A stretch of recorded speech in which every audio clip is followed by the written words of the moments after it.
do it, but I'm like, damn.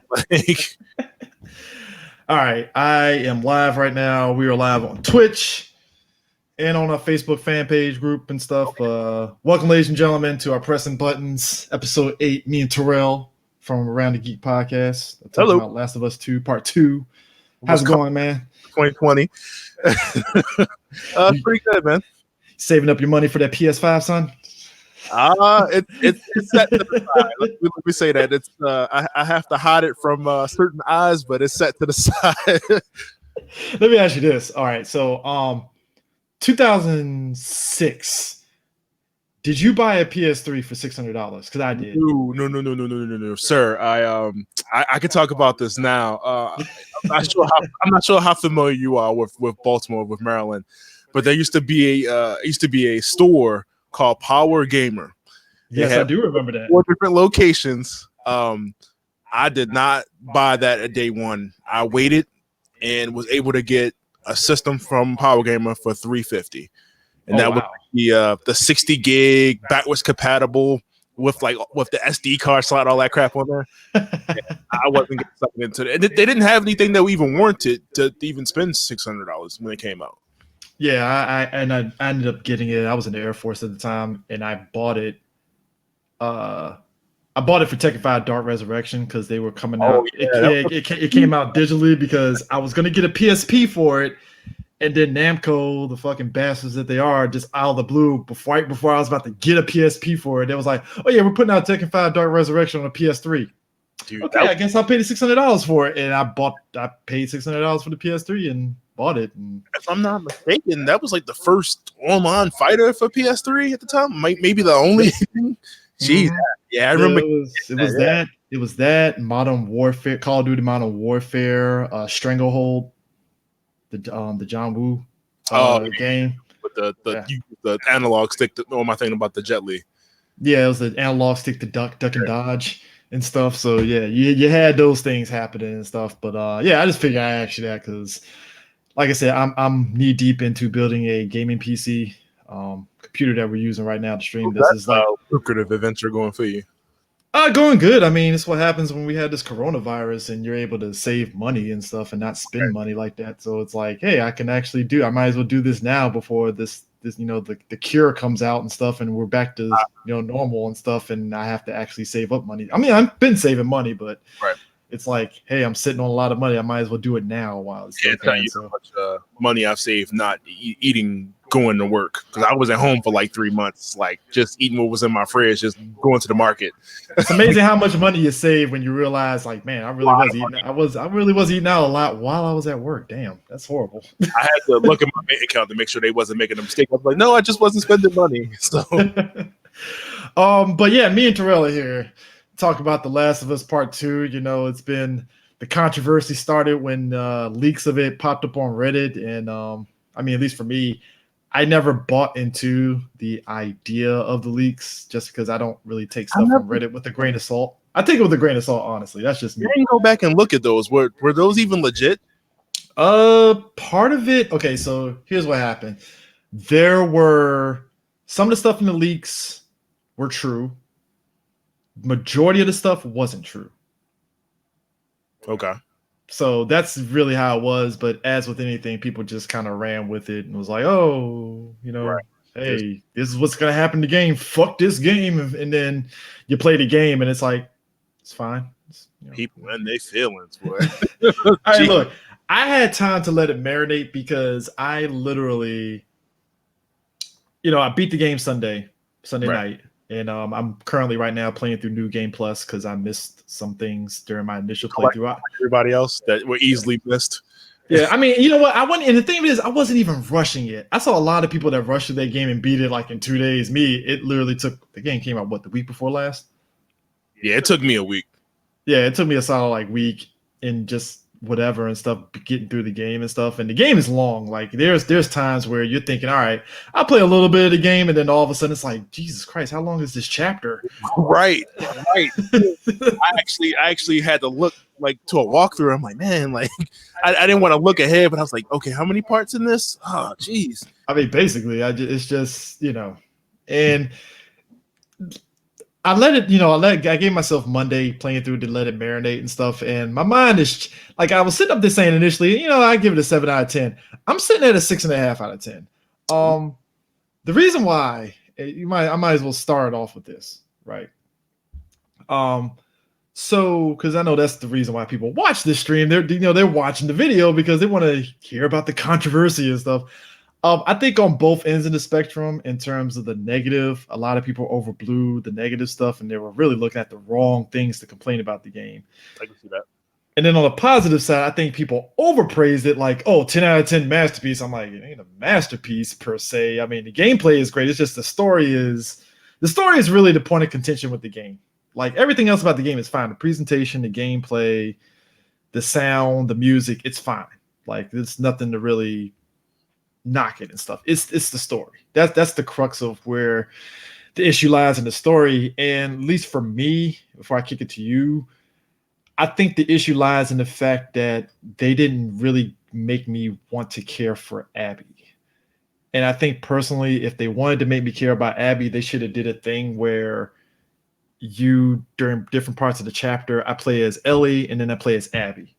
And then we see Ellie kill the people that Ellie killed. Like, the people that Ellie killed, we actually see Abby interact with them before that happens. So at least then we can kind of sort of care about them getting killed, and stuff. And we didn't get that. Rather had gone back and forth instead of half and half. Yeah, because the game literally hits a break. Like, it hits a break, and then it's like, oh, so Abby's here, and she's about to shoot you, and then boom, we're playing as Abby's side of the story. I'm like, whoa, what happened? Like, what the hell's going on here? Like, and then all of a sudden, even Abby's story, there's no consequence. She does all that, saves old girl's sister, and then she just dies inexplicably, just like, oh, she gets killed. But we just went through all that whole thing to get medicine and get her armor cried, and then she shoots Isaac, and I'm like, well, that was anticlimactic. Like, Jeffrey Wright, bro. Like, it took me a minute to see. I was like, that's Jeffrey Wright, wasn't it? Yep. So, I mean, what was your take on that and stuff? I know you jumped in on the stream a couple times when I was playing. Man, it's tough because, like I said, it took me a week too. And as far as the score goes for me, I would say 8. Once I got out of my feelings after the first 2 hours, I was like, all right, let me play. Let me see what else this has to offer. And like I said, I wouldn't say a perfect 10, but it's definitely 8 for me.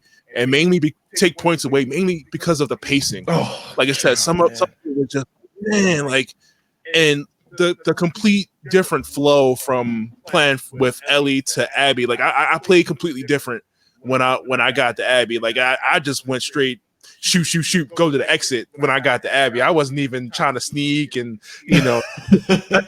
I was just like, all right, I'm over it. Like, whereas though with Ellie, one, you don't have a map on screen where you can see, okay, this is where you need to go. So it's kind of hard. Okay, if I go left or right, how do I get out of here?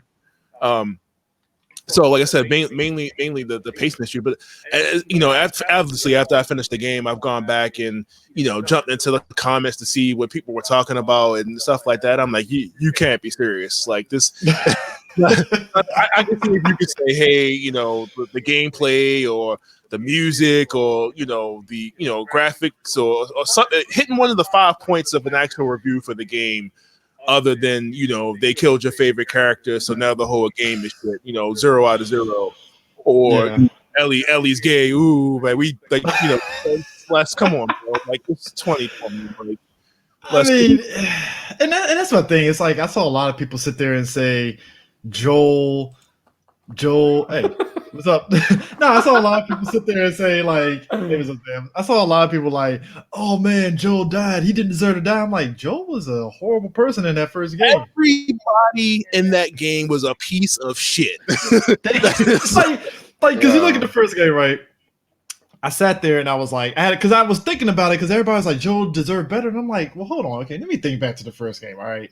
So Joel, a guy that, again, he lost his daughter and he has his relationship with Ellie, and hey, he did what he did at the end of the first game because he didn't want to lose another daughter. All right, cool. But at the same time, I was sitting back like, but that's a selfish decision because he killed a lot of people, right, just to save Ellie. So like, him getting killed in the first hour, I get what they were going for, and I was like, well, he did deserve to get killed, All right, cool, because once they put a little bit context into it, you're like, oh, okay, damn, I can kind of see why she did it. I mean, it's kind of justified. I mean, but I also realized too, like the game really isn't about like revenge. It really felt like to me it was about like forgiveness. Right. It's like that snake eating the snake, kind of like the cycle of revenge. Like, hold on, Sam. What's up? What's up? You see something? Did I miss something? Yeah, no, I just want to say I'm here just for a temporary amount of time, and all right, I just wanted to kind of leave like my brief overview because I know that I listened to your small review, and I know that you kind of had your own thoughts about the game. Yeah, I'll let you go for it. Go for it. So for me, I think that the gameplay, the imagery, the immersion feeling of dread through most of the antics of the game is bar none one of the best experiences I've had. It's just not a pleasurable one. It's not a gratifying game that gives you the great feels or redemption. Like, no, like it takes you about consequences, how consequences bleed over to destruction and hate and envy. And then even in the midst of you at the end of the game, feeling like the semblance of forgiveness because you remembered, Joel wanted, a little bit of semblance of forgiveness from Ellie because he lost everything. He even lost Ellie because of the decision he made. At the end of the day, she decided to go and do the same thing, but she still lost everything. One of the things that I wanted to touch on was that a lot of people had issues with Abby and her story arc. And I get that. If you don't really actually take time to really look at Abby's story arc, you're going to miss a big bulk of the game, and the story piece. And then even the flashbacks are not going to mean anything to you. And I think for me, I took like a retrospective look at it, and it really did help piece together a lot of the game for me with a lot of enjoyment, because what I did was I looked at it at the end of the first game. I realized, Joel effectively killed the rest of the Fireflies and Abby's dad. Like there are no more Fireflies because of Joel's disbanded. And then from that point, it's like every single person that was in the room when he died, like they looked at him as the end of the Fireflies. So, so yeah, I mean, my story is that I get where people have issue with the game. I get where, some people didn't like it was a non-linear game. But I think that if you put aside a little bit of heart and understanding of what was going on with all these other surrounding characters, by the end of the game, you really have, like in Liv and Abby, a whole nother aspect of Joel and Ellie. If you had never seen the first game and you just focus in on Abby as the main character for whatever flaws you have about her or the way she looks, I mean, it's a very good, deep cut story because the whole entire time, Abby as a character, she was looked at only one thing, one goal. She set aside Owen, she set aside everybody to kill and find Joel. And when that happened, she didn't have anything after that. Like her willingness to go and move forward was gone. It was cast aside. And so for me, it was just a beautiful, tragic, and emotionally charged game. Like it really brought me through so many different ranges of emotions I can't even get into. But I just wanted to say that I love you guys. I love you guys' content, and I just wanted to say that. But yeah, guys, definitely go to JVS's YouTube channel because they're doing a review at this moment and stuff. That'll probably be on there. But yeah, we had our wires crossed, and it was supposed to be a big crossover, and whatever. Shit happens. This is first world problem for podcasting, but it happens. But he's definitely right because I think with Abby, the one thing with Abby's story, I think the only thing that kind of bugged me was that whole thing with Owen. That shit went nowhere. The relationship, or I think the relationship, because I get that Owen was a character that really didn't know what the hell he wanted. He was trying to make it work. He was like, we can do this. Like I got a baby mama over here, but we can still. I'm like, no, that's not gonna work, man. That's some messy ass shit, dude. What are you doing? I mean, woo. He tried. Thank God he didn't go down there because, I mean, old girl was pissed at Abby. Like, you fucked him. Like, what did you do? Like, why? I don't think did they confirm that she knew? Oh, she was pissed off at her because she knew. Oh, yeah, you ain't coming. Get the fuck out of here. Like, But that's the thing. It's like you know what? Also, the one thing that bugged me, and like I said, I made my jokes during the stream, and I'm still maintaining that. Were they really trying to make Abby as a trans? Because I know that was one of the Reddit rumors, and then the game didn't do that, and I was kind of confused because the way like she looks, I'm like, okay, like I get that. I guess maybe she worked out or whatever to try to like, hey, she gonna confront Joel, but it was kind of weird how they had her looking. And I was like, yeah, it was her just about. Nah, man, it's women that bodybuild that look like that, and I don't think they were going for that at all. I mean, I'm surprised that they had whey powder laying around and this post. Bruh. She clearly did not miss a day at the gym, man. I was like, right. Jesus Christ, man. By the end of the game, like her frame, her build was completely gone. Oh hell yeah! Like they malnourished like I don't know what. Right, like she was there, for months. So that was crazy to see, man. Like just. I mean, look, I get it, man. Like it's just, I think one of the biggest things that kind of threw people off was just like the first hour of the game. I think even for me, it was like, oh shit, Joe got killed. Like boom, like first hour, he's dead. Right. So I was reading something where it was like people were mad because Sony manipulated the advertising and they made us thought we were gonna play with Joel and this game. I'm like, whoa, you better. Nobody did that, guys. Chill, don't do that. They pulled a Marvel trailer on you. You know what I mean? Like, what are you mad about? Like, I mean, it's I don't know. Like I said, we already knew. Just from when Sony showed The Last of Us a few times, and when they initially showed gameplay that we were going to play as Ellie. Ellie was going to be the focus. Oh, you remember that the scene with Abby? Well, I mean, granted, we know now that was Abby, but that scene with old girl when she was hanging from the tree. Remember, everybody was pushing that notion that was like Ellie's mom. What? Yeah, there was people that pushed that notion that was like Ellie's mom, and it took place before The Last of Us 1. It was supposed to be a flashback scene, and I was like, that would have been interesting. Like, if anything, that could have been confused with a scene from Death Stranding. I don't know, man. Look, Death Stranding. I will say this: Death Stranding as a story made more sense than Last of Us 2. But I beat Death Stranding. It's the same Kojima nonsense that we've seen in Metal Gear Solid. I think that's the only reason why. That is the only reason why Death Stranding got the praise it got, was because it was the same Metal Gear Solid nonsensical jargon, just in a different environment, And again, Death Stranding is not a stream-friendly game. I just want people to understand that, because I had people that were bored out of their goddamn mind when I was streaming it, and I was like, I'm not doing this. No, you guys are bored. I need to put something fun. Can't do this. You guys are not having fun watching me deliver packages. This is not cool. What did you think as terms of the gameplay changes, or some of the slight gameplay changes and customization as far as like Last of Us 2? I think the game I genuinely have a theory that the game encouraged you to go balls to the walls action. The amount of, and granted, I'm playing on normal mode. There were times where I was sneaking through, and then I was like, fuck it, I'm just going to have a shootout, and I was murking people. It's only all of a sudden he's in the area, so.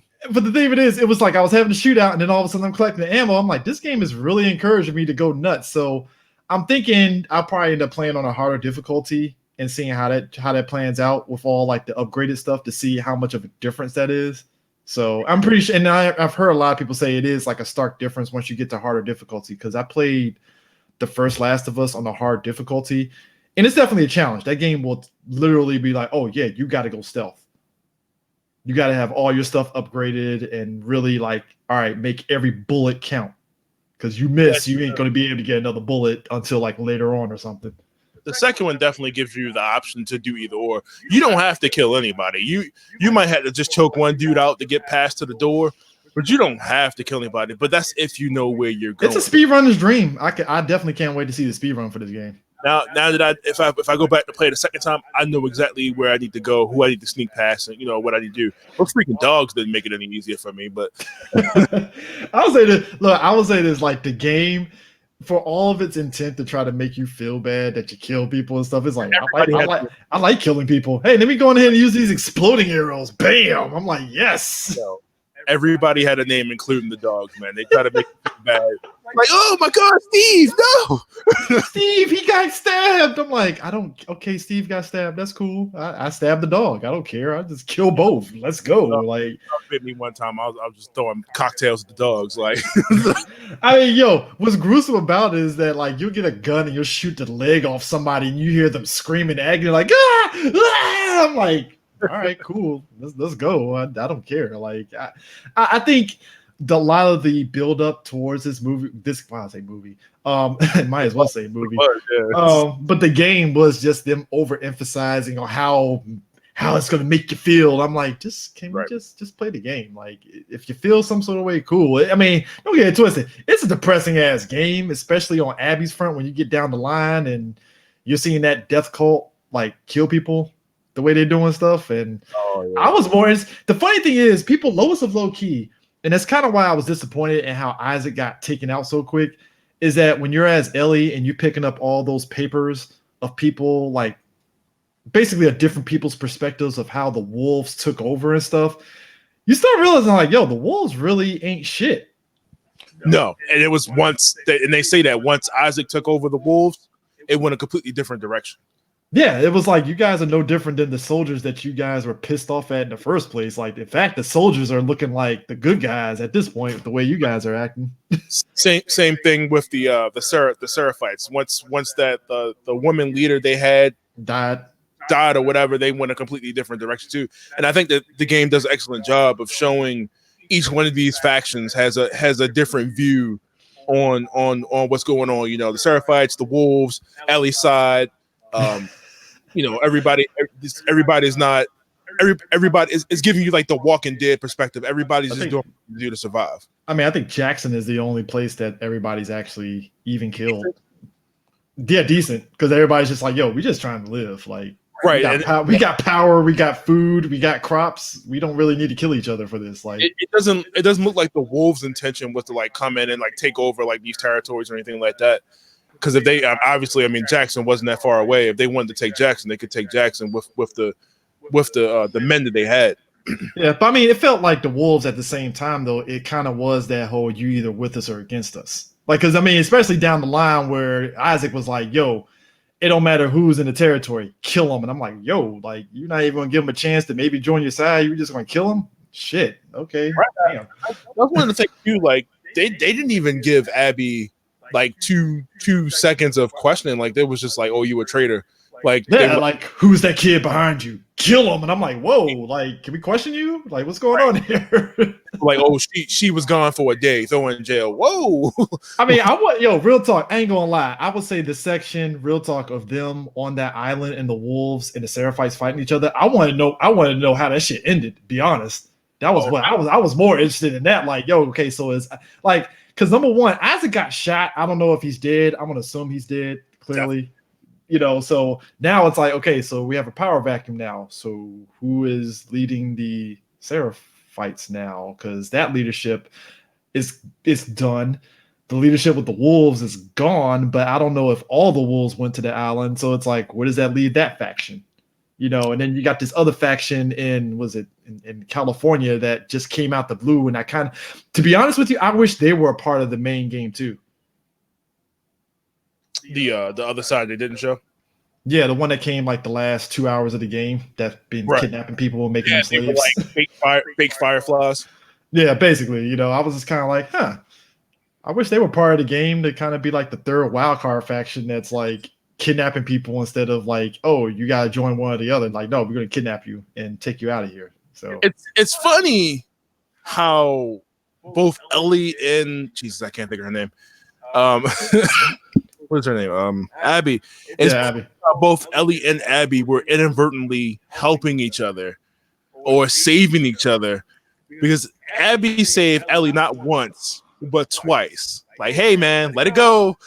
Let it go, walk away. I mean, but the thing of it is too, it's like when she did it the first time, I don't think she granted, it's kind of like laziness on Abby's part, because it's like dog, you let two people alive, you have to know there's going to be some comeuppance from this. You killed the brother and her semi-father. Now, even if you didn't think Ellie was going to do anything, you left the brother alive. Come on, like, right. Which it threw me off when he was the one that killed fucking Manny. I was like, oh, he's the one that killed Manny. Oh wow, like Manny got popped in the eye. I was like, because at first I didn't know that was Tommy during that whole sniper thing. I'm thinking like I think Tommy thought that they thought it was a Seraphite that was a sniper, and I was like, oh shit, like who is this guy? And I was like, and then you know what? I should have caught on when you got to the parking garage. And he was shooting at the garage, and it was like, what is he shooting at? Oh, he's trying to ravel, get all the runners and all them riled up. And I was like, oh shit, you did that with Ellie and Tommy earlier on the flashback. I almost wish they would have cut to where you got to play with him, just for like a small bit. Oh man, that would have been dope as shit. He was going off the whole time. The whole time you were like traveling, it was like you kept hearing stuff like, yeah, this dude is blowing up this, he's killing these people. He was dropping bodies, especially on that bridge. Like, bro, the bridge, and then he was torturing fucking wolves up to that point when Ellie and her friend was fucking catching up. I was like, yo, he is murdering people. Like, yo. I honestly thought Tommy really didn't need help. If you really think about it, it's like, yo, Tommy really Ellie didn't really need to come to save him. He could have just did that shit himself. I thought he was done by that last part at the end, and I was like, man, if she kills Abby now, this would have been justified because now she did kill both of them. But he was still holding on to it. He was like, look, I got this info. We can go down there. I can't do it no more. Now, granted, see, and that's the point of the story that I felt it was a dickish move on his part because because the thing of it is by bringing that map, number one, unlike Joel, who he kind of made up his mind after his daughter died that he's going to be this cold-hearted, kill anybody person. Like he made up his mind that's what he's going to be, and he can live with that. And I think with Ellie, as much as she took on some of the traits of Joel. At the end of the day, she really wasn't about that killing people life like that. No, she still had a little resistance to it. You could definitely tell in certain parts where she was like, yeah, I can't do this no more. But it was hitting her because when she killed Nora in the hospital, and granted, I understand why people deserve that woman. She was running her mouth a little too much. She was like, it's like, yeah. I gotta kill you. It's like, yeah, Ellie would let you go if you just gave her an answer, and at most she probably would have popped you in the leg and kept it moving. Of course, yeah.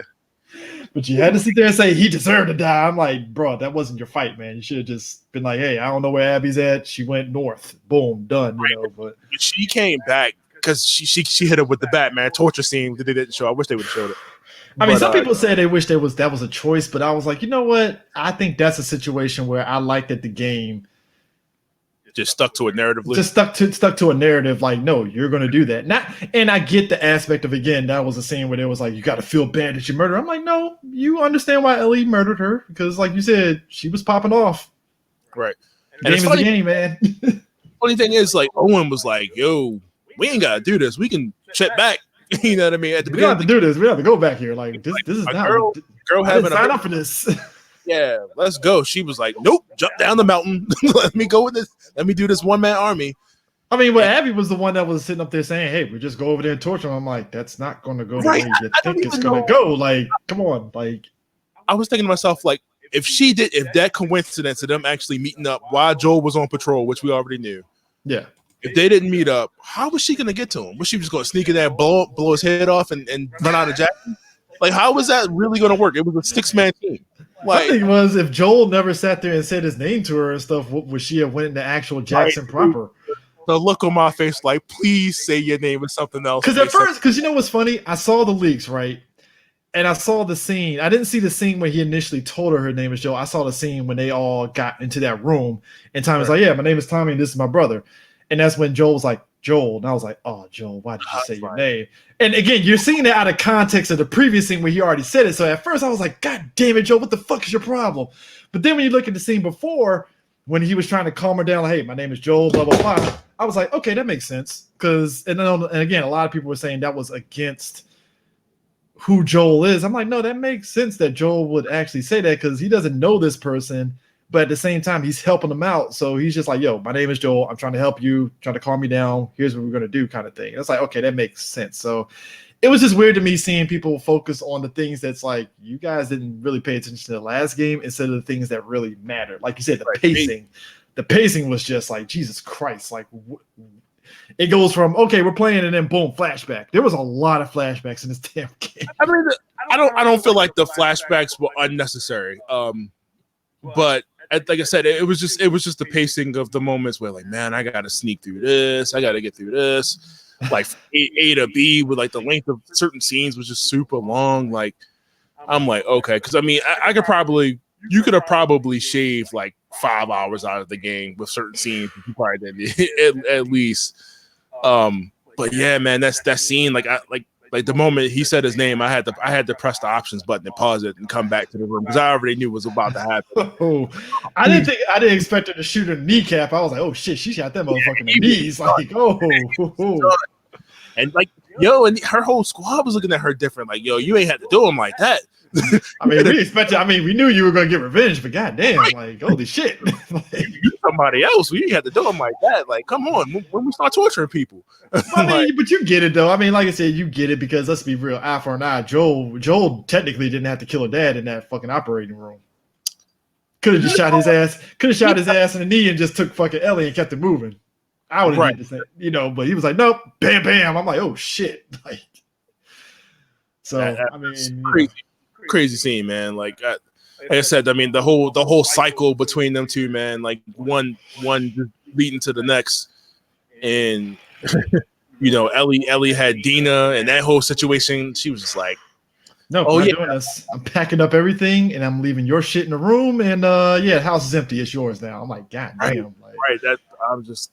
Now I don't know if Dina moved back into town. That would have been the logical the thing to do. I mean, what's she gonna do? I'm assuming she did. I'm assuming she moved back to Jackson. That's my assumption. They didn't do my man Jesse like that either, man. Dude, he got killed like out the blue, like bam. I'm like, whoa, grand opening, grand closing, shit. Like, yo, characters go through all that and they get shot. I'm like, come on, man.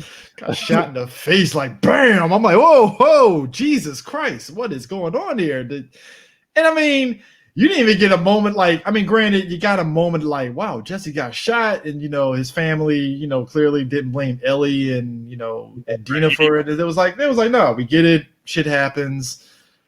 Hey, it is what it is and stuff. I did like the fact that it wasn't just Ellie that lost something. Like Tommy basically lost his wife. Lost his wife, yeah. On some bullshit. I mean, because there was only so much shit that she was going to deal with before she's like, all right, bring my crazy ass husband home.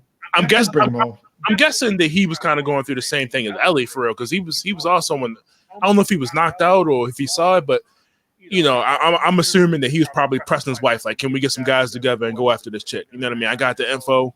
Like, look, can we get some people together and go kill her? That's probably why his last resort was to come to Ellie with after she promised him that she was going to take care of it for him.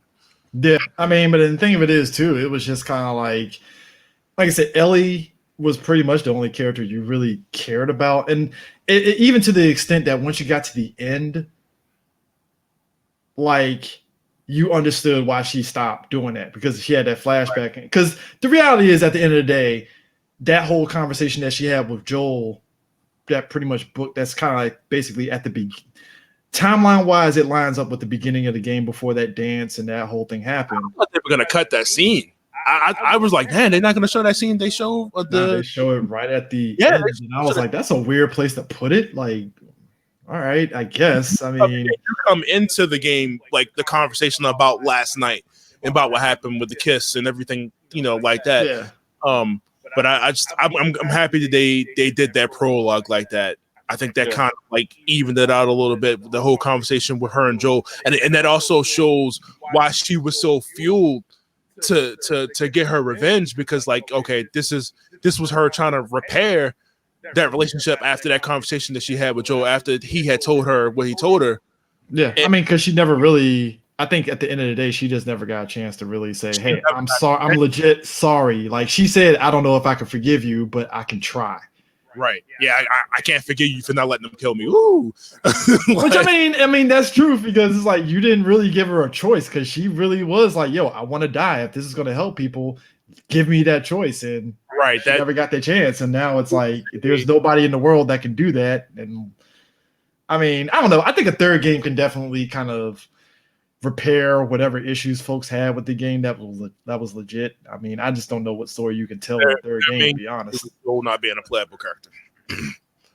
I mean, I mean, you can make, if you're going to do Ellie again, it's like, what's the story that you're going to tell? Like at that point, if you're going to do a third game, it's like, so is there going to be some bullshit cure in the third game or something? I don't know. I mean, it's kind of weird. I don't know where you can go from here. You know, I refuse to believe that Ellie is this one in a million. You know what I mean? Like, it's got to be somebody else. Or if she isn't, nobody's taking the risk to expose themselves like she did. You know what I mean? Like nobody's exposing themselves to getting bit. Nobody's walking through spores like, hey, she did it. So somebody else, so somebody's got to be a mutant. You know what I mean? So like, it's I feel like the third game would definitely have to focus on other people with the potential would occur, because you got to wrap it at some point. This can't be a Walking Dead thing where this is just an ongoing, let's live with the situation. You know what I mean? Because that's basically what it is. I mean, it's a Walking Dead thing. You know what I mean? Yeah, like somebody just commented, it's like Isaac wasn't even a boss buster. I'm like, yeah, that's kind of definitely a lost thing too. It's like, man, you build up Isaac. Like I said, you're reading all these papers, like, yo, Isaac is this fucking badass dude. You see him cleaning up after he beat the shit out of somebody from a torture and stuff. And I'm like, man, he's gonna be a hell of a boss. And then all of a sudden, bam! I'm like, yo, he got shot in the back, and that's it. Shit, damn, he is gone just like that. So I don't know. It's just a lot of missed opportunities and stuff. Because like I said, there's more lore out of the stuff outside of both of these women's stories than it is about them mainly. And it's like, man, I want to see more of that and stuff. Like I said, it's so many things that HBO series, if it still comes out, can hit on. Yeah, I'd rather watch the HBO series at this point. Am I interested outside the games? Like, I don't know. I mean, it's just, there's only so much sad stuff that you can put in a story like this. Because, like you said, Walking Dead is already filling the gap of post-apocalyptic, dour stories and stuff. But at least with Walking Dead, there's layers of happy moments. It's not all like sad all the time, 24/7. It's like, no, it's sad, but at the same time, there's some levity. And I think with this game, they leaned a little too heavy on the sad stuff. So I wouldn't even say that, because I mean, like, there were definitely moments with Abby, with Dina and Ellie where like like it was a laugh here, a laugh there. It wasn't always serious the entire game. Just every 5 freaking minutes they got a moment, it was some crap popping off. Like, I mean, you know what? I would say the only legit boss fight was fucking Abby shit with that monster in the hospital, which I was like, man, can we get more of these? That was actually a fun little boss fight and stuff. They went straight Resident Evil, man. I was like, oh my goodness. It's like a full tyrant out here with the bazooka. Bro, that came out of nowhere. And the thing of it is, I wish that's what it goes back to what I was saying at the beginning. I wish they had the option to where you flip back and forth between Abby and Ellie, because you leave that scene, that would have been a good tie-in to, boom, we cut to a scene of Ellie swimming into the hospital grounds. Boom, you're at the hospital of Ellie, and it's right after Abby is just leaving. And that would have been great to kind of get that balance, because we saw Abby's, relationship with Nora. Now all of a sudden we see Ellie come up there and she's murking everybody that Abby had talked to and stuff, like the chick that had the PSP. Ellie fucking stabbed her ass with she has a beat. If you go into like the character models, every character in that game has a name. Like, every wanted to make sure you cared about everybody that you saw. Like, you see everybody had and she was playing Hotline Miami, which was ironic. Hey, look, I didn't have much of a character. Like you said, they reused a lot of character models, including the enemies that you fight. Right. I'm like, didn't I kill this person for like third time in a row? What's going on here? Average face Asian, average face black dude. Like, it wasn't too many. I just shot the same Asian guy in the leg 5 times in a row. This is weird. He's talking about boss fights. I mean, I guess you would consider the last fight a boss fight. That fight felt real Metal Gear Solid 4 to me. Snake, it was just beating the hell out of each other. Where at this point in the game, it was 2 people that were tired as hell, done. Oh, somebody asked, do you think Rat King was Experiment 0?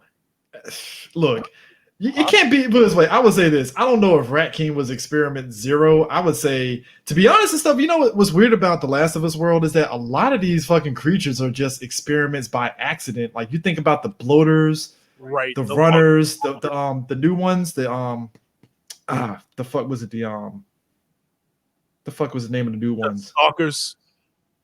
The stalkers, the ones that they're not quite the bloaters, but they they can run after you a little bit, crashing through walls and shit.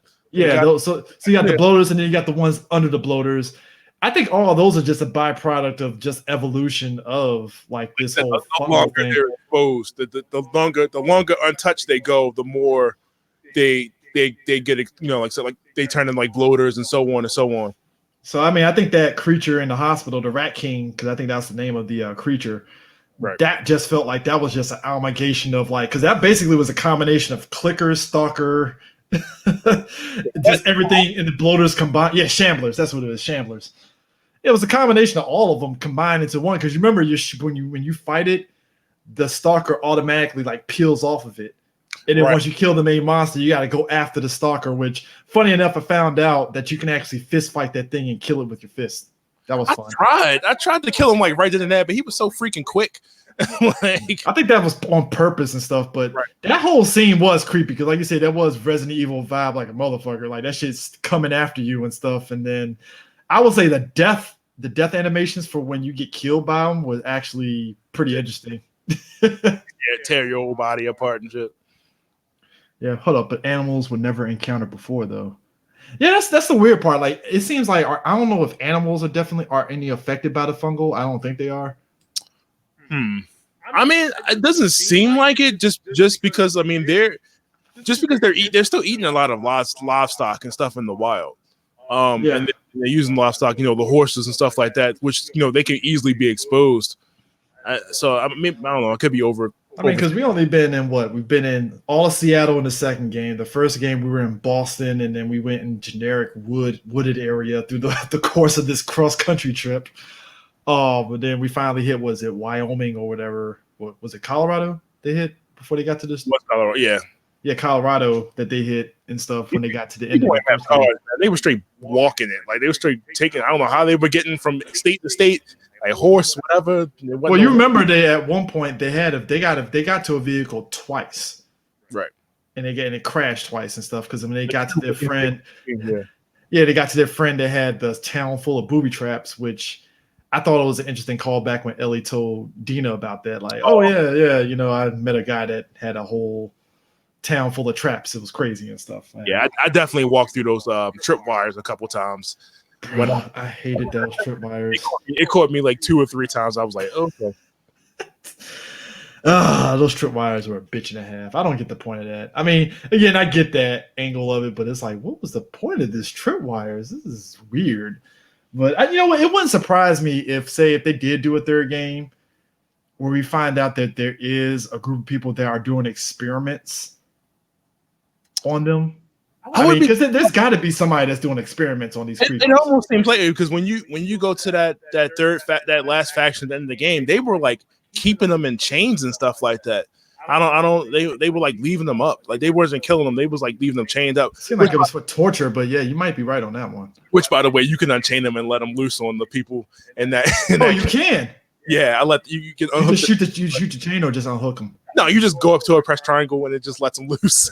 Oh wow, I need to do that. I need to do that next time. I didn't know that. You don't get a trophy or anything, but it's just fun just to do. I need to do that. Look, I made sure to let the environment, because like I said, if we're like, even on the gameplay front, there were like, again, moments where it's like you can go gung ho or you can just let the enemies do whatever they had to do in order to, take out that stuff.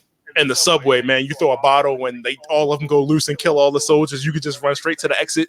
See, I didn't do that. I just let them kill them, and I just collected the ammo and then bounced. You just took the ammo. I'll just take your ammo. You did. All right, cool. Bet we're out of here. I got your ammo. I'm out. In the first game, they were stingy as hell with ammo, and the second one is like ammo all over the place. Like take it.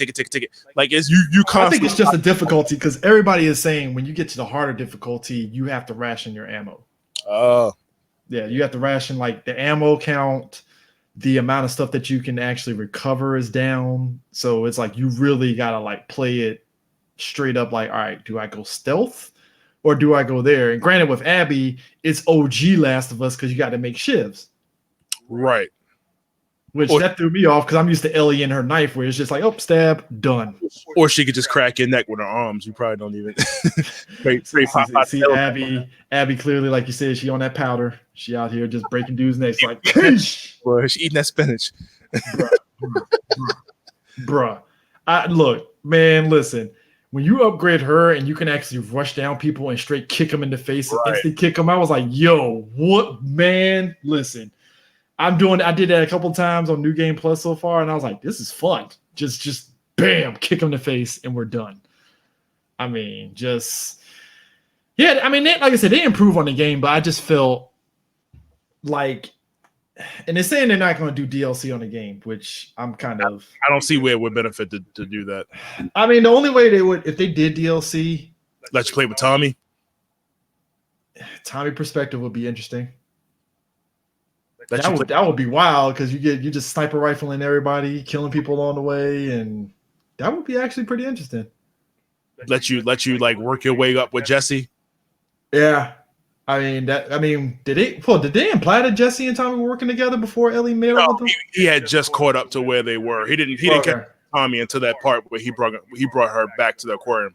Oh, okay, yeah. But like I said, yeah, somebody said the best last part of the game felt like a DLC. Yeah, it really did. Because if you really think about it, you could have ended the game right there where Ellie and Abby had that finale. And because once you get to the farmland, you're like, you know what? If the game ended right here, I will be perfectly fine. Right. I thought it was a dream sequence. I didn't even think it was actually happening. I thought like whatever happened at the end of that one part was done. I thought it was a dream sequence. I'm like, oh, she tripping. She's just gonna wake back up and they're gonna continue from there. It was like, no, this is really happening. Because if you ended it right there and say you're on the farmland, that would have been an interesting ending because at that point you're like, huh. So I guess Ellie, she's still dealing with the torture, but she just doesn't want to dealing with going for revenge and stuff. But then as soon as Tommy came in their map, I was like, oh shit. Oh damn. Yeah, Dina was like, come on, man. don't be bringing this shit in my damn house. I just got out of the chill, and we don't even know like it might have been like a few months after that, or I'm assuming it was a few months because the baby was born. The time difference between her and Abby at that point was a few months before she caught back up to where she was. I mean, because like I said, the baby was born after that whole situation and stuff. Right. The baby looked like it was like a smooth, like maybe a year old or so. Right, maybe. So it might have been like because she couldn't even have been that many months pregnant, when they first told you. Well, she told Abby she was just pregnant, so she wasn't. So yeah, it was definitely a year. She wasn't quite showing the belly compared to Owen and his baby mama in the game. Because man, that dude was I still maintain that whole thing with Owen. It's like I get what they were doing, but it just didn't really hit like it should. It was just kind of like, all right, Owen doesn't know what he wants, and showing her relationship with him, giving his death a little bit more. It's like, they had a sex scene that was weird. That was left field, man. It was like, I'm choking you, and we're fucking. I'm like, that's not how it works. That's not how angry sex works, guys. Like people about to kill each other, or like some like spy movie where they about to kill each other or something, and then it just turns into a sex scene. James Bond, for example. James Bond does it in a way that makes sense. This was just like, this came out of nowhere. Yeah, that tension was there for years. We don't know if that was the first time they acted on it. The tension was there, but it was just like in the moment of what they were talking about, it was like, huh. Yeah,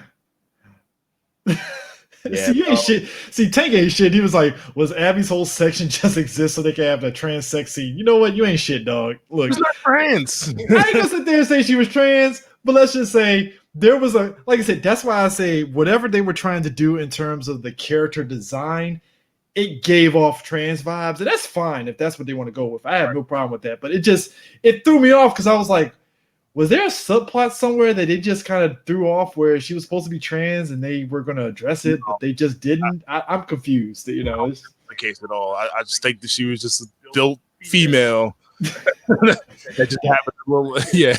Hit that creatine a little too hard. It's like, oh shit. I seen that meme you had, but like the sex scene picture or whatever. Look, I don't take responsibility for that. That was deep, but I still laugh. As much. Yeah. I still laugh. Look, I want to get them. Hey, the jokes. I'm for it. I laugh at it and stuff because even I was just like, that was something. That's definitely there. I mean, it's not like I wanted to be titillated by the scene, but it was just like, oh, so y'all really going through with this? Because at first I was thinking, okay, they're just going to kiss each other and cut to black, right? And then they just wake up next to each other like, hey, they had sex, right? But then it was like, oh, he turned around and is going for it. I was like, okay, wow. Wow, so we just doing this. Okay. It's like the GTA hot coffee thing now.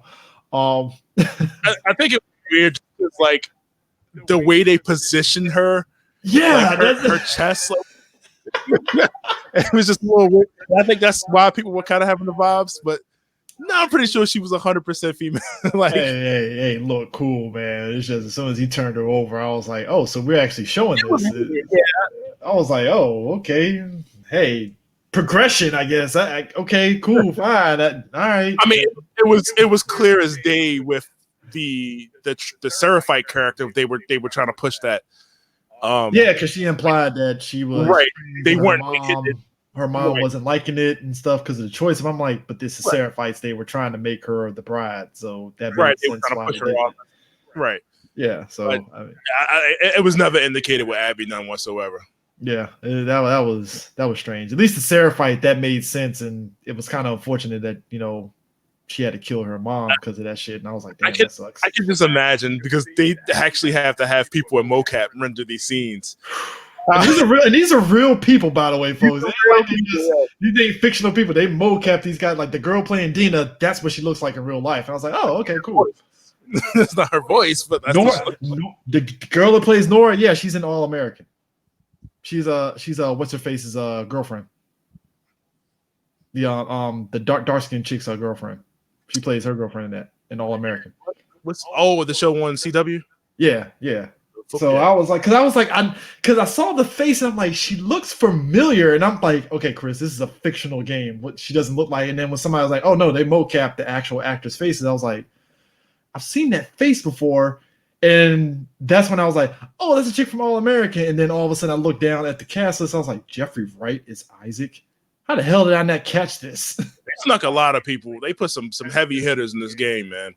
I mean, who else? Because I know you had him as Isaac. There was somebody else that I saw the voice, and I was like, that sounds familiar.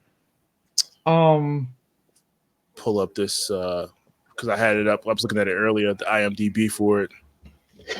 Jeffrey Wright. I was like, Jeffrey Wright had time to leave from fucking what's the hell is that show on HBO? Westworld. Westworld for a hot second.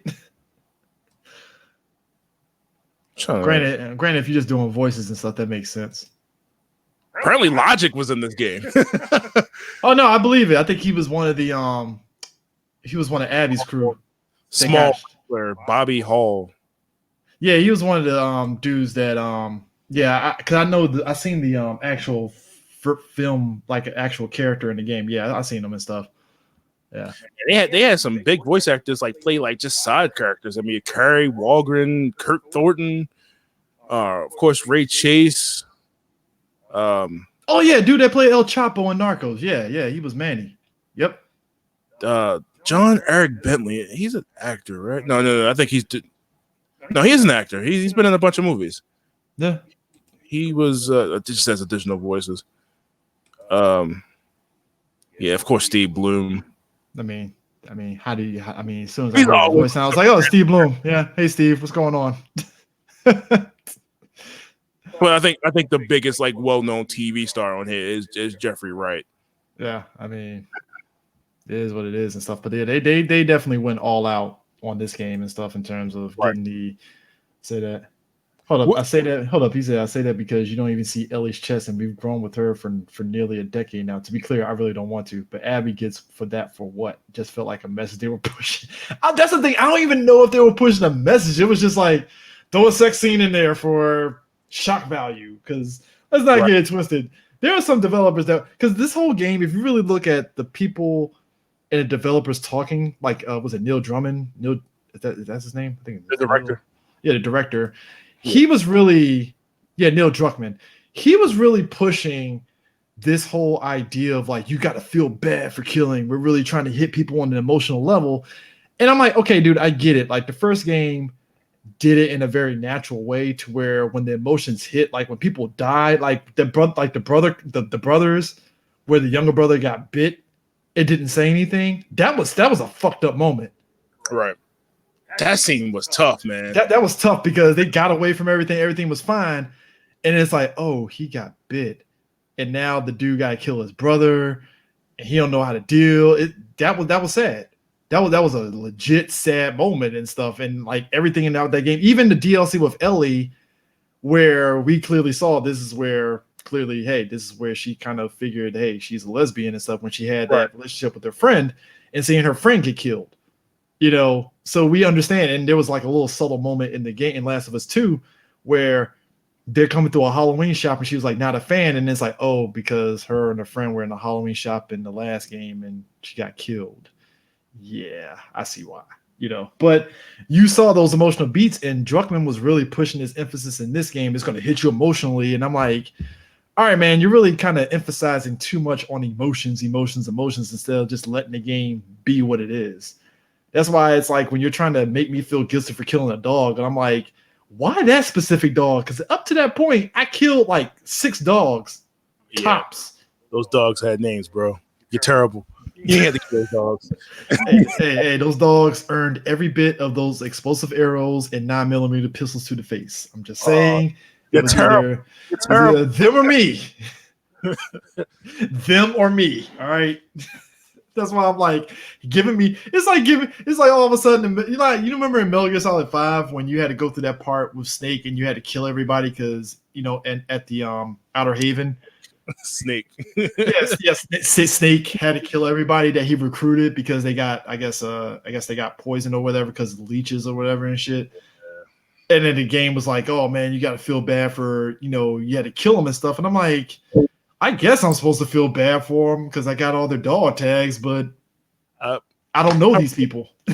I really wish that game would have had that polish of story that Kojima wanted. I really wish we would have got those cutscenes. Konami doesn't like these things. That's why. I just really that was the biggest hang up for me because we've not to get off track, but like those particular games where like Last of Us is a game that's heavily reliant on the cutscenes, to tell its story and stuff like that.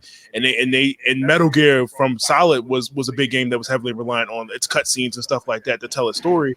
And you just take that away in 5. And that's the thing. It's like you're trying, and I think that's another thing too. It's like I think the problem also too with Last of Us 2 was like, you want me to feel sympathy for Abby killing him, and at least with Abby, I get it, but at the same time, it's like I get it, and like I said, at the end of the day, both of them lost stuff. Like Abby lost all her friends because of her revenge tour. It's like at the end of the day, who's more justified for what they did? Was it Abby because Joel killed her dad? Okay, I killed the guy that killed my dad. Okay, we can walk away. And I let the girl that he saved live and keep it moving. I mean, even Owen asked her, "Is like, was that enough? Like, did you have to kill him? I mean, what was it? Did you? Was it worth going out your way to sit there and kill him?" Right. That was no conversation. Hey, were you the guy that did it? So, what I mean, Joel could have lied and been like, "Hey, man, I didn't kill her. It was actually blah blah blah," But nah, he was like, "No, I didn't." Unless she's seen Joel walk into the hospital. No, I think it was because the Fireflies. Because you remember there was still some Fireflies left going after Joel and stuff, and pretty much it was because he pretty much sat there and was like, "Oh, Joel did it." Like, because you remember she heard the conversation between their father and what's her face, and she was like, "Yeah, I gotta tell Joel." And he was like, "Why tell her?" He was like, "He has to know." Yeah, you gonna tell her for? Don't say nothing to him. Don't say nothing to him. Don't tell him. Don't tell him. He's like, "No, he has to know." Like he traveled with her. I mean, technically that was her fault for telling Joel. I guess, man. Well, I remember the original idea was that basically the second game apparently was going to be about her tracking down Joel over the course of the game. to where like, cause you remember he was in the parking lot. She was like, "Don't kill me" and stuff. Right. And he's like, "Well, you're just gonna follow me if I don't kill you." And the second game apparently was going to be like Joel didn't kill her and just left her alive, and she was going to stalk him for his decision on what he did. And I was like, that would have been actually pretty interesting to a degree if they did that, you know. But like I said, they kind of split people on making me care about Abby, but I don't think they did enough to make me care. It was just like, oh, Abby's bad because she killed Joel. But then when you, like I said, you get to that halfway point and they hit the brakes, and it's like, okay, I'm following Abby. All right, cool. She lost everybody because of her decisions and stuff, but like I don't care. Like even when she was tortured by those people, I was like, good. Like maybe this is what happens and stuff. But then it's like, I don't know. CJ, in this game, in this world, there are no heroes and villains in this story. There's nobody's in the right in this game. You know what I mean? Yeah. Absolutely nobody.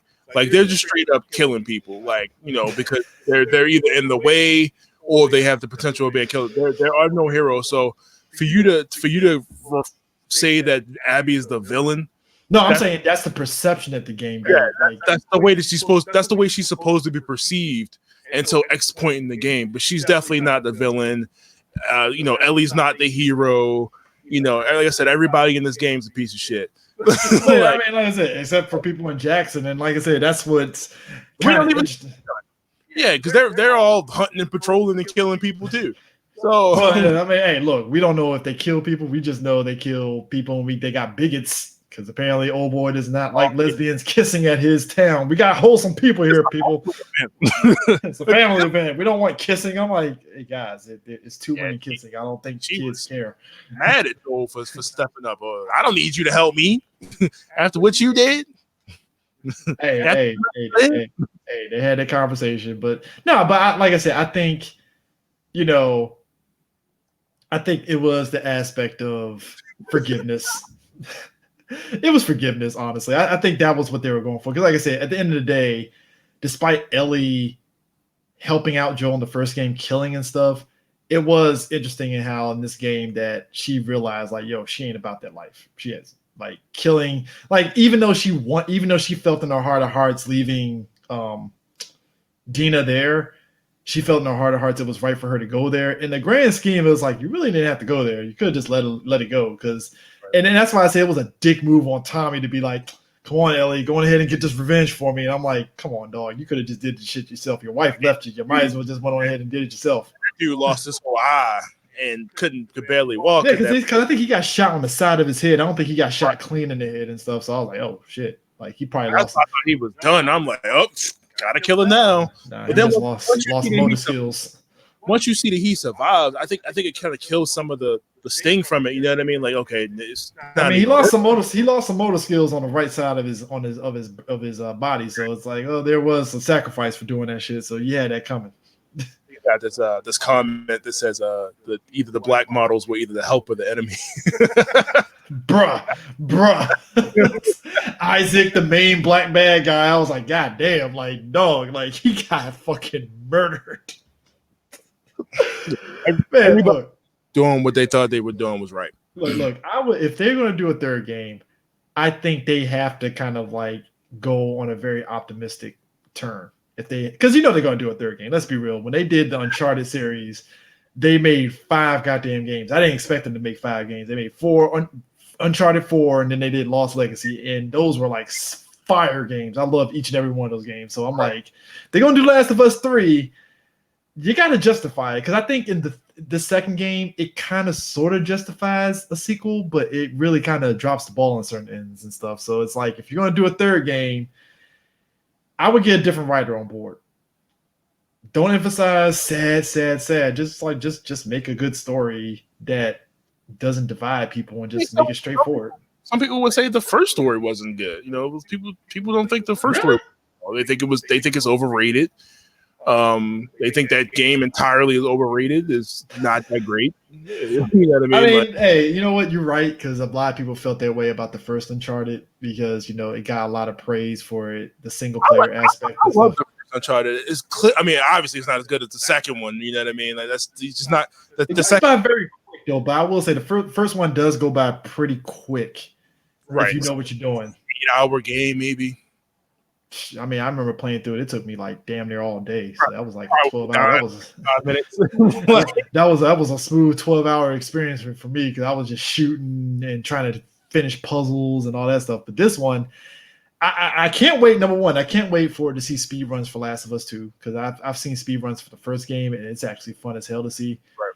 And this, like you said, this definitely is a game where it's like, oh, you can just snap an enemy's neck and then boom, I'm at the exit and I can just move on to the next stage. And I'm like, right. Oh, if you know where you're going, that's what I'm saying. Like they don't give you a map or anything. And at the same time, you also don't want to miss collectibles and stuff. If you were trying to find stuff, if you were playing, so you were trying to open the safes, you were trying to find the coins, you were trying to find like the little cards and everything. Which once I go back and play it, I'm gonna have to pull up a YouTube video or whatever to find all that stuff. Because the coins I had it was just mainly me just looking at certain spots, but I know I missed a good chunk of them and stuff. Right. So, I mean, this game's 25 hours long. Yeah, I mean, you get some replay, but like I said, I might stream on the highest difficulty just to see how it goes because I think that's gonna be fun. I think that's going to be the fun. That's going to probably be the frustrating one. And that's going to be the one where it's like, I might just take your page and be like, all right, where's the exit over there? All right, snap. All right, let me just run to the exit. I'm out. Apparently there's a lot of stuff that you can adjust in the settings to make the game a lot easier for me. Yeah, I saw that. Yeah, I saw that option. I think you can unlock it as you're playing through the game and stuff. Apparently you can put a setting on to where you can see items in like listening mode and stuff like that. Ooh, somebody made a good point. If they make a third game, Abby could be Joel and Leaf could be Ellie. I would actually play that because that would be actually pretty fun. Because Leaf, I ain't gonna lie, there were spots where Leaf was doing a lot of killing for me at certain spots where I just had to come in and melee people after he put an arrow in them and stuff. Yeah, because Dino was trash, man. She was missing. I'm like, Jesse helped me out a good couple of times and stuff, but Dino is like she was a good distraction. It was a few times where like I would come up and sneak somebody and like she would also cut the other dude at the same time. I'm like, okay, here we go, cool. Like, but if they do an Abby and Leave thing, I think they would have to adjust certain things with Abby. I just don't want it to be a third game where all of a sudden Ellie and Abby do the fucking Dutch and old boy from Predator were like, you son of a bitch, we're back together. I'm like, why are you guys working together? This doesn't make sense. Right. Why are we working together? I mean, because it's like, at least then Abby and Leave, there could be a little bit more characterization because I really would like to know more about Abby outside of like, oh, she misses her dad and just everything else. Because I think Abby and Leave definitely had a connection, so to speak, and stuff. So it'll be interesting and stuff. But I think with Abby, if anything, if they did a third game, I think it'll probably be more so her trying to get back together with Dina in their relationship more so than anything. So these goddamn neighbors need fireworks, man. Goddamn.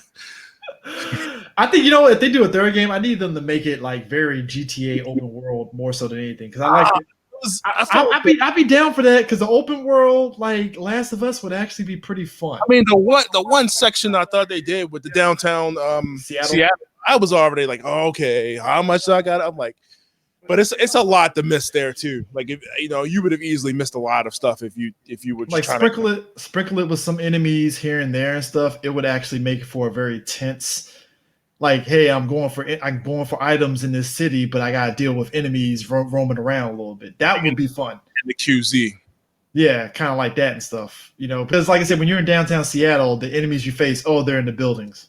Oh, that's not fun. It's like this whole empty space, but I don't feel as though there's like a need for like to really speed it up. My friend was saying that this game it was a risk reward to exploring.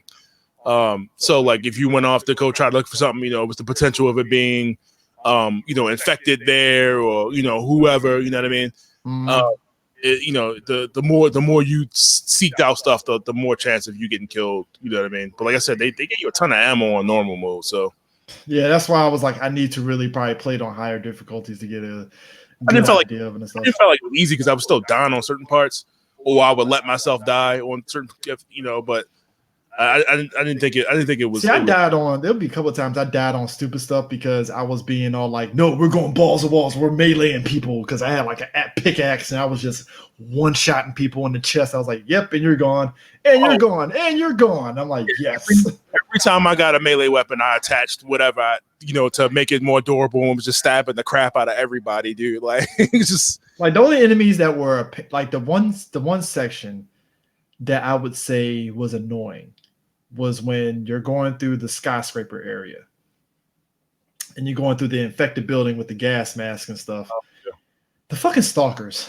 I hate the stalkers because you can't use the whole thing to try to find them. They just pop up whatever. So now you're like, fuck. All right. So yeah, now I have to actually use melee to kill them and all that stuff. And it felt like that's why on higher difficulties, I'm kind of curious on how I would have to go about it with them and stuff.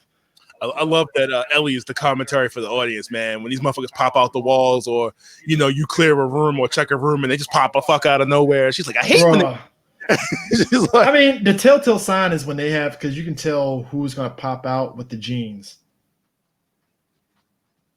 Like, I think if they were in the walls, you can be like, oh, their genes about to pop out. Boom, done, But they weren't that bad and stuff like that. I think the Shamblers were interesting, but there were a couple of times where I just used the spring-loaded traps were great.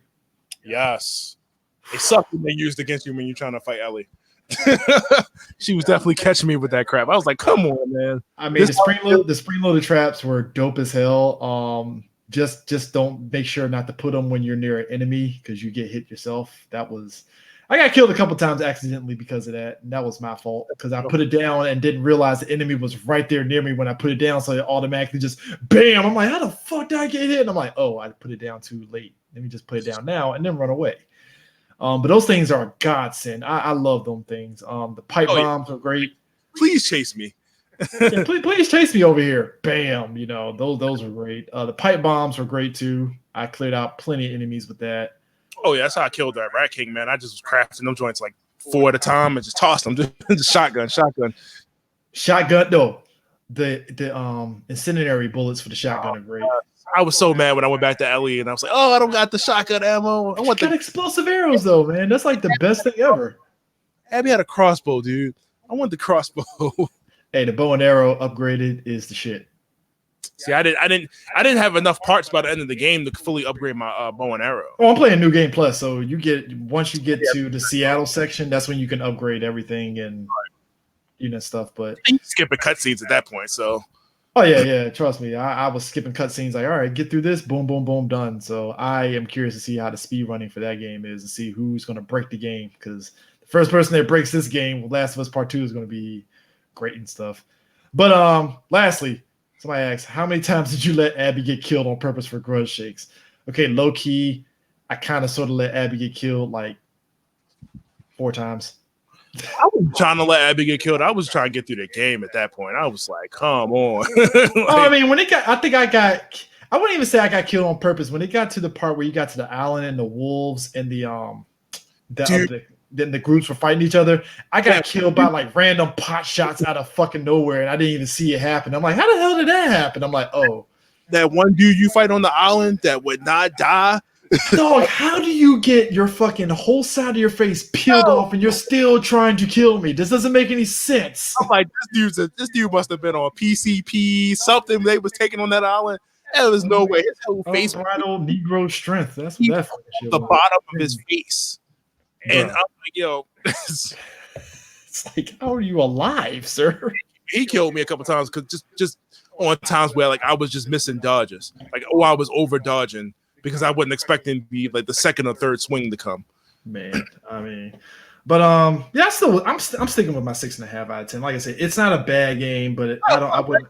Oh, it's nowhere near as whatever is the hate that people are throwing. It's not but I'd be reserved to call it like 10 out of 10 masterpiece. I think it's a fine game. It had its issues, like I said, the story and the pacing more so than anything. But it'll probably drag it down for a lot of folks. As you know, a review is a matter of opinion from the person that perspective that's going through it. Like I said, for you it's a 6. For me it was an 8. I didn't feel like the gameplay was terrible. I liked everything about it. Visually, it was a super step up from the first one coming from PlayStation 3. They put a lot of detail into it, man. They can definitely do open world. Like I said, they have the ability to go open world. They could have went that route. It's almost looked like they almost wanted to, but they was like, nah, we kind of want to keep this on the train, like, you know, A to B, you know, thing. Because if they would have opened it up open road, the game probably would have been a lot longer than what it was. Some GTA level, right? But like I said, it was a solid 8 for me. The only reason I took away points was because of the pacing for me. It just felt like it ran a little too long. Yeah, I mean, like I said, that like somebody pointed out, it's like once you get to that last part after the barn, it felt like a DLC add-on with this new group, and it's like this is coming out of nowhere. Like, where the hell did this group come from? Like, right? And like you said, if they would have wrapped it up there, I would have been cool with it. I wouldn't have been upset. Yeah, it's just like Ellie is at the barn. She's a family woman now, and she doesn't want revenge. And look, if you ended the game with like Ellie making the decision to go after Abby in the game on that one, that would have been interesting too, because then it's like, oh, she's taking on Joel's trait. Okay, all right. But if it was literally like, oh, hey, let me go on ahead and, you know, do the barn and that's it, I would have been like, all right, that's cool. They would have cut it when Tommy put the map on the table, like, we found her.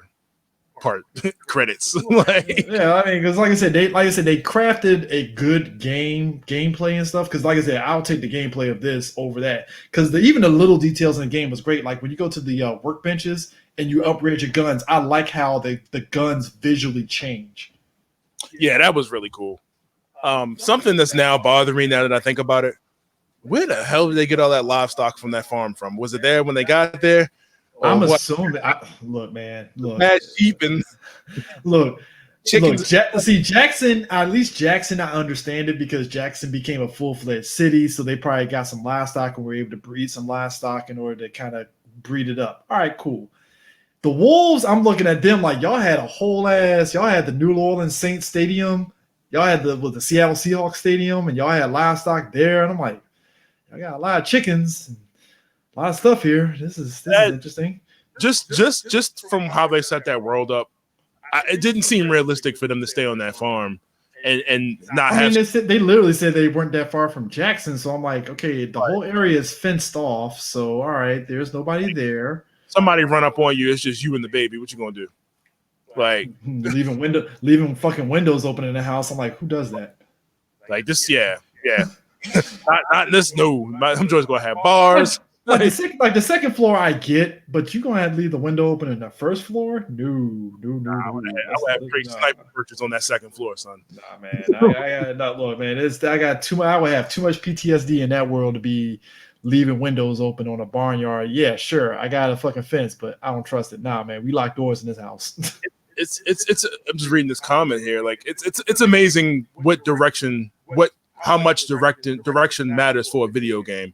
You know, it's not something that you would pay attention to before, but now it definitely affects, like you said, the pacing. Because like you said, Spider-Man was like a 40-hour game. That didn't feel like it was 40 hours. You know what I mean? That game felt, I will admit, Spider-Man and PS4 did feel a little long. Not in a bad way either and stuff, but like I said, especially if you did all the side content like I was doing and stuff, it felt long. But if you're just blazing through the story, like right now, I'm on the hardest difficulty blazing through the story. The story goes by pretty quick. Right. Like I said, the way that's sectioned off is pretty well done. Plus, it's consistently fun stuff to do while you're playing the game. So it's not like, oh man, I gotta. I mean, y'all ready? You ready for that Miles Morales game? Oh yeah, they'd be stupid not to make that a launch title. And I was listening to your pressing buttons from with Aris that you did. Yeah. The black one was confirmed. I haven't seen anything where that was confirmed. I think that's rumored for right now. So right. I probably shouldn't have. That was a little premature on my part. I'm like, oh, they're going to do a black one. I'm like, no, it looks like that's a rumor. You know, it would not shock me if Sony comes out and was like, oh, yeah, we got a Spider-Man special edition PS5. Because didn't they do one for PS4 for Spider-Man? Yeah, they did. Yeah, I have it. Yeah, they did. So it would not, I mean, that'd be stupid of them not to make a fucking Spider-Man PS4 type console. It'd be stupid of them not to. And stuff. Right. So, you guys were also talking about the Grand Theft Auto 5 thing, and just kind of them like I I get where they're coming from, but at the same time, it's like they're not dumb enough to let that GTA Online makes them way too much money. My thing is this: it's like, dog, y'all either make another goddamn GTA or fucking put GTA 5 out the pasture. God damn, man, how many times? Like, Right. I'm at this point, I'm expecting GTA 6 on the PS5, not GTA 5 again. Like, Jesus Christ, GTA 4 didn't even get this much longevity and shit. God damn, like, but nobody like Nico, so I mean that's simple as that. I mean, look, granted, if we're talking GTA 4 though, people more so like Lost in the Dam and Battle of the Gate Tony than the main game anyway. So Nico was mad boring, son. He wasn't even a likable character. I mean, you know what's funny? You think back at GTA 4, you remember everybody was overpraising the game. I like GTA 4, don't get it twisted, because I felt it was definitely a step up visually from San Andreas and 3 and Vice City and stuff. The PlayStation 3 title, like it was a Xbox 360 game. Yeah, but it definitely didn't have the character that San Andreas and Vice City had. No. Like I said, the fact that you needed Battle of the Gate Tony and Lost in the Dam to bring that back, it's like, damn, y'all could have had that in the main story with Nico, but you didn't. He wasn't a good character. We could just say that. He was very he was a bland character. This is that was but it's as bland as everybody thinks Ellie's story is. Like, oh, you know who had a better story than Ellie? Hey, look, I'm all for the Last of Us jokes. I get it and stuff. But like I said, I think the anger was way overblown than anything, because I can already imagine Angry Joe is gonna say some out of pocket shit about fucking Last of Us 2, because he was feeling some sort of way, and I'm like, oh, he gonna probably get this shit like a 4 out of 10. I'm gonna be like, I don't know, man. It's not a terrible game. I don't feel like I wasted my $60. No, it's a fun game. They definitely made you feel your $60 is worth it, but it's kind of like, hey, if they give us some DLC or something, that would be nice. But people are complaining that these single player games are getting too long and yada yada yada. Because of Last of Us. I'm like, what do you people want? Like, I mean, to be fair, for single player games though, there is a lot of padding for some games that does need to be, because even you pointed out you could snap off 5 hours off this game and you've been fine. Right. Like I said, it's all optional. Like the game gives you those choices. Like I said, it's stuff in the game that you would miss if you wasn't looking. You know what I'm saying? If you wanted to go A to B and get it over with, then you could. But yeah, I mean, it is what it is and stuff. Right. But yeah, man, I need to jump on you guys' show next time for video games and get you back on again, because this was fun. Because funny enough, I know most people listen to this like, did you guys do a review for Final Fantasy VII Remake? Funny thing, I'm holding off on that because Eris is going to be playing that game, and I was waiting for him to beat it. Huh? He hasn't played it yet? No, he hasn't played it yet. He bought it, but he hasn't played it yet and stuff. But yeah, I beat it, and I need to get back into that game so I can beat it on the hard difficulty and stuff. Man, I heard it's rough on hard, man. They said it's easy if you have that item that fills your limit breaks up. Right. Like they'll give you no potions, like MP and stuff is limited. Gotta use a seat to fill your MP. Dude, I was struggling on regular. I died. I mean, regular ain't bad, but like you definitely you can't just press square. Like it was never, that game is not a just press square game. So I mean, once you over level your characters, once you get your characters max out to level 50, you can pretty much work with that. I did all the side missions that I could, try to level as much, but it's not like it's a section in that game where you can just be like, okay, I'm just gonna grind right here for about an hour. You can. You gotta repeat certain places of the chapter. That's all I did. I just repeated chapter 2. I got everybody to level 50, right? And then I maxed out the weapons as high as I could and stuff. And I was like, I guess I'll beat the game now on level 50, and I murdered Sephiroth big time. And so I was like, oh, well, that was fun. So now I'm just like, how's the next game gonna look? Do I carry over all my stats, or is it just the weapons? Which is it?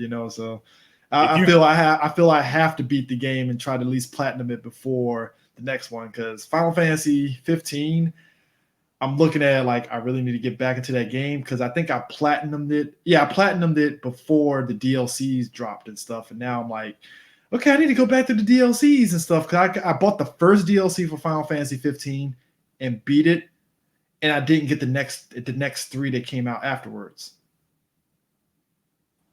So, yeah. Hold up, you said that, Tyrell? Oh no! Don't tell me you dropped out. You still hear me? Yeah, I can hear you. All right. Can you still hear me? I see you. Yeah. Oh, okay, cool. Now you're good. Yeah. Okay. Nah, but I need to beat. I got to beat the Final Fantasy 15 stuff and see DJ Sue goes to Tsushima. I'm looking at that. I'm looking at that like, do I really need to get this? Maybe. Not a bad game. I know, but I'm looking at it like you gonna get it. You gonna get it. Like, I hate to just say that, but I'm looking at it like I still need to beat Neo. And I'm looking at Neo like I need to beat that game before I jump into another one and stuff. So. I mean, my friends is like, yeah, it's easier to play than Dark Souls, but I'm still struggling through it. I'm like, yo, it definitely is and stuff. The learning curve isn't as ridiculous as Dark Souls, but you still have to kind of like watch your back, pay attention. Yeah, it's a patience, man. I just don't have the patience for it. Oh, I got the patience. I don't have the patience for some of the other stuff like Dark Souls and what the hell was the other game? What was the joint where the dude get his arm cut off? Shit. Man, I have the game. You had the game too. I don't even got the goddamn game. I'm like, yeah. You know what? I'm mad. I'm mad because I probably end up getting Ghost of Tsushima and just be like, oh yeah, I just played it. So, and the funny thing is too, apparently Kojima's circling for a Death Stranding Part 2, and I'm like, oh, you're doing a sequel. All right. I guess if Sony's throwing money at you might as well. I mean, we're end of the day, both of the Last of Us 2 and Death Stranding both sold off the strength of those titles alone. Hey, look, Death Stranding filled a niche of I like Kojima, so I want a Metal Gear Solid fix, and technically Death Stranding was a Metal Gear Solid fix. Right. Death Stranding shows you what Kojima could be without the Konami reins. Yeah. So, we'll see how that goes and stuff. Let's see how wacky Kojima gets and stuff. So, yes, Sekiro. Thank you. Yes, Sekiro. Hey, I've seen people speed through Sekiro, and I'm just sitting there like, I do not have the patience to speed run through that game, but you guys have fun with that. Y'all got it. And look, and the fact that Demon Souls is getting a fucking remake, I'm like, do I want to play the remake of Demon Souls? Maybe. I don't know. What else do you play on PS5? I mean, I don't know. Like I said, that's why I'll jump on it for Ratchet and Clank and some of the other games and stuff. But like I said, I got a PC down building, so I'm probably going to be more so PC. Hopefully, PlayStation makes do on their promise, and you can pop those PS4 games in that 5. And because isn't Microsoft doing this thing where if you already previously owned the games, you technically get it for free or something through their little service? Yeah, why not? I don't see why they wouldn't do that. I mean, they've doing that now. With the 360 titles, they just port it over and it just pops into your library.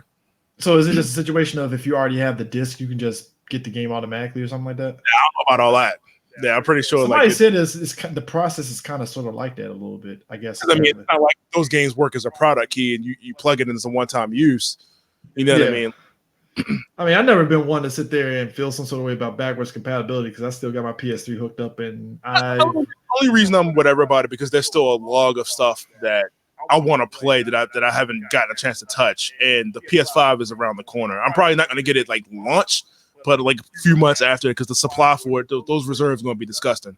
So, I mean, because I didn't play it. I actually downloaded Mass Effect 1. I completely forgot it came out on PS1. They were talking about a remaster for that. See, and that's what I'm pissed off about because it's like if you're doing a remaster. I mean, I'll still play the one on the PS4, but at least I on PS3 and stuff. I'm just playing through it just to see if there's any difference of me transferring the data from that one to Mass Effect 2 because I jumped in on Mass Effect when 2 came out.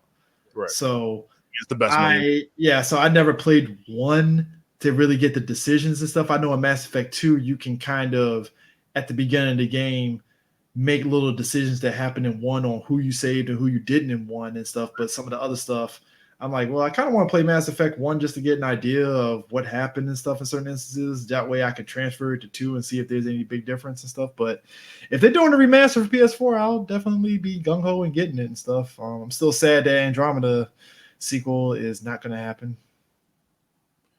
Yeah, they tore that game into the ground. Fucking EA, man. And I like that game was technically Andromeda was basically Mass Effect 1 just with the different code of paint. Once they fixed what they fixed, but I think the damage was too late.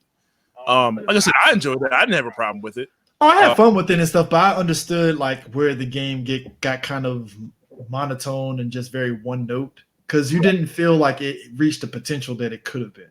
If they would have had more time, if EA wasn't pushing it, out the door as fast as they could, man. Those shareholders want their money, man.